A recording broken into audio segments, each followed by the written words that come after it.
大家好，我是小慧，欢迎您来到我的频道，也非常感谢您百忙之中收看我的视频。还不起来，早饭都凉了。李阿姨有点生气地拉扯着老伴的被子。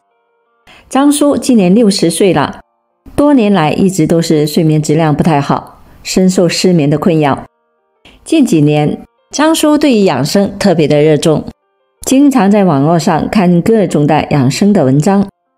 最近他看到一篇文章说，每天必须得睡够8小时，不然会导致心血管疾病、中风等病的风险显著的增加。看完文章后，张叔将每天必须睡够8小时这件事贯彻到底。醒来第一个时间就是看时间，掐着点必须让自己睡够8个小时。就这样坚持了一段时间后，张叔养成了奇怪的生物钟，白天断断续续的睡，晚上却失眠，一日三餐变得特别的混乱，经常吃不上早餐。李阿姨对此感到非常的生气，然而却说服不了张叔，只能够让他每天继续的做下去。张叔虽然嘴上跟李阿姨对着干，但是内心也有些怀疑自己的方法是否正确的，因为他发现自己坚持了一段时间后，精神反而越变越差，怀疑自己坚持错了方式。别被8小时睡眠论给骗了，每天睡满8小时才是优质的睡眠，这个说法是很多人深信不疑的。其实这个说法并不科学，8小时其实是每晚的人均睡眠时间，传到后面不知道为何变成了每个人每天必须睡满8小时才是最健康的。一味的追求睡眠的时间，可能会让人产生压力，反而会给正常睡眠带来很大的影响。这种一刀切的8个小时睡眠法并不适合所有的人，根据个体的差异，每个人所需要的睡眠时间也不同。生活中不乏有一些睡眠时间只需要6个小时就精力充沛的人，也有像谷爱凌一样每天需要睡满10小时的人。每天需要睡多少个小时，主要还是看个人的需求。如果你每天睡6小时，醒来后没有任何的疲惫感，说明你的睡眠是充足的。这类人群勉强的睡到8个小时，反而会感到特别的疲劳。中老年人别贪睡，睡得太多反而伤身。对于中老年人来说，其实睡眠过多反而不是一件好事情，很可能会给身体带来一些不利的风险。四川省人民医院新生医学中心副主任医师周志礼表示，老年人睡眠过多可能会导致体内新陈代谢速度变慢，引起记忆力下降、大脑衰老速度加快等的症状出现。另外，我们的大脑皮层兴奋的时间会随着清醒的时间延长而延长，在睡眠状态下会处于稳定状态。老年人如果日常盲目的增加睡眠时间的话，可能会导致大脑皮层的兴奋度持续的下降，还可能会导致其长期处于抑制状态下，反而会让人变得更加的昏昏欲睡，怎么睡都很困很累。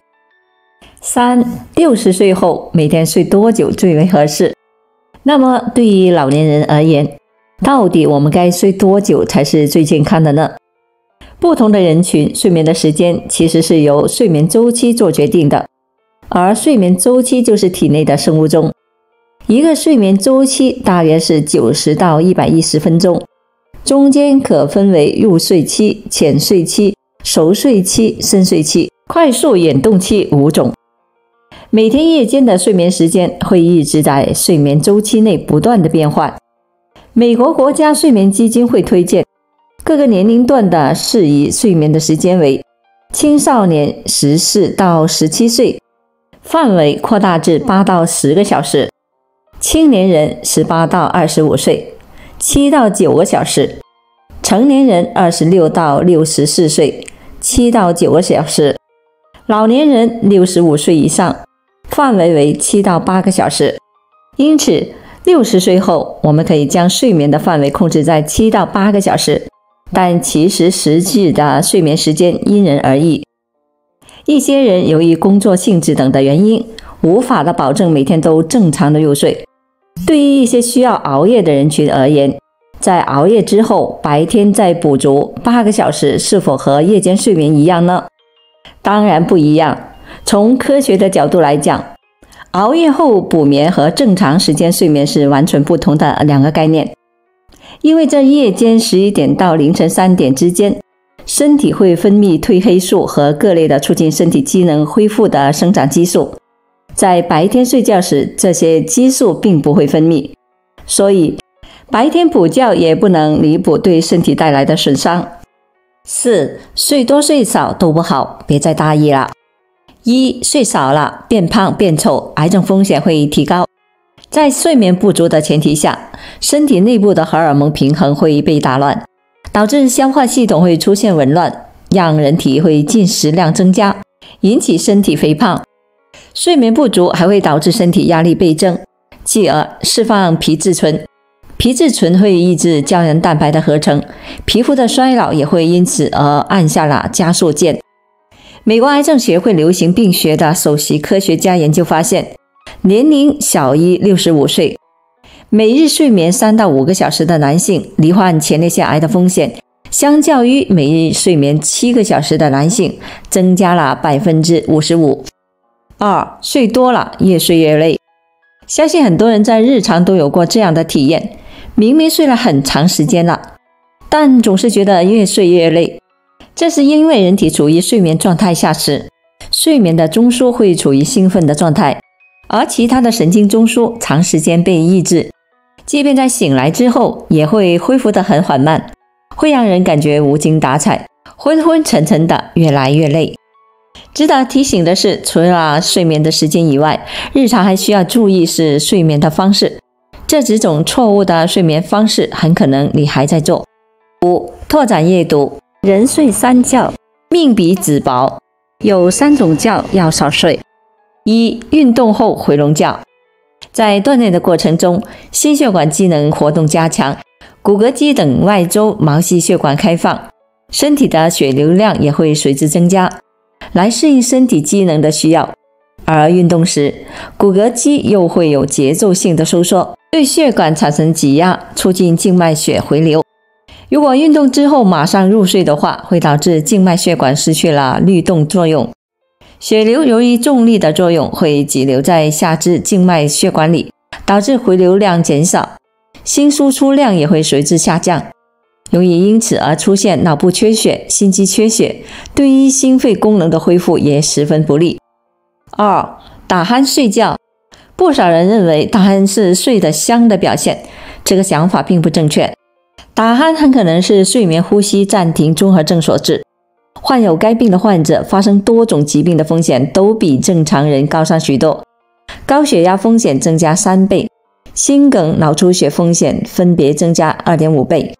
就拿脑出血来说，反复的睡眠呼吸暂停可能会导致血压反复的瞬间增加，对血管内皮会产生反复不良的冲击，很可能就会因此而诱发血管破裂，引起患者猝死。3. 酒后睡觉。人在喝醉之后，因为吞咽反射，吞咽动作变迟钝，咽喉部的肌肉也会变得更加的松弛，所以导致呼吸道比平时更容易的发生阻塞。如果喝醉之后不管不顾，仰头大睡，发生呕吐，又没有旁人在照顾，可能就会导致很难顺利的呕出呕吐物，导致呕吐物被反流到气管中，或情况严重发生了窒息，可能会导致猝死。6. 如何提高自己的睡眠质量？ 1. 白天保持充足的光照。调节昼夜生物节律的关键性因素是光线，在白天保持足够的光照，夜间睡眠环境足够黑，可以确保褪黑素的正常分泌，促进人体进入深度的睡眠。 2. 白天保持忙而有度的工作。白天可以让自己尽可能的忙起来，夜间就要尽可能的闲下来。越是临近睡觉的时间，越要让身体闲下来，不要做过分剧烈的运动。 3. 睡前可以泡脚。人体的双腿布满了神经末梢、毛细血管，也有和各脏腑对应的反射区。在睡觉前用热水泡脚，可以刺激到反射区，促进睡眠循环，可以起到增进睡眠质量的效果。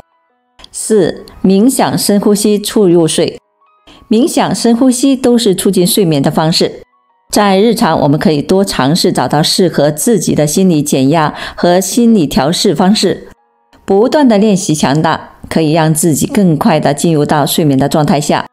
人的一生中，大约有1/3左右的时间都需要在睡眠中度过，可见睡眠对于我们每个人而言都是非常重要的。但是这并不代表睡得越多越好，掌握好适合自己的睡眠时间才是正确的做法，一定要睡对睡好。